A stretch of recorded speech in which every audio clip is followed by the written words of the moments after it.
বাবা তোমাকে যেতে বলেছে। না না বৌমা, এটা তুমি ঠিক করোনি। তোমাকে এই রাইটস কে দিয়ে? এত বছর ধরে আপনি পকেটে চকলেট জমিয়ে রাখেন কার জন্য আমি জানি না।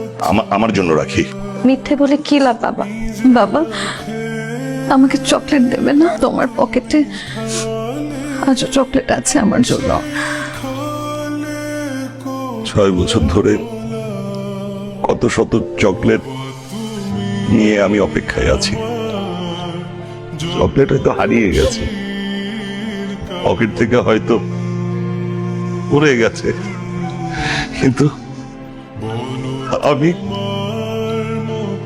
আরেকটা কিনতে ভুলে যাইনি। বাবা বাহ বাহ বাহ বাহ, মা মেয়ে তো খুব সুন্দর করে মিলে গেছে। মানে আমার প্রশংসা যদি কেউ একটু করতো, যেন আমি কিছু করিই নাই। আরে কে বললো তুই কিছু করিসনি? তুই তো আসল কাজটাই করেছিস। এমন লক্ষ্যে একটা বৌমা নিয়ে এসেছিস আমাদের সংসারে। হয়েছে তো বাবা। তাহলে এইবার আমাদের মিষ্টি দাদির জন্মদিনের প্রিপারেশন নেওয়া উচিত।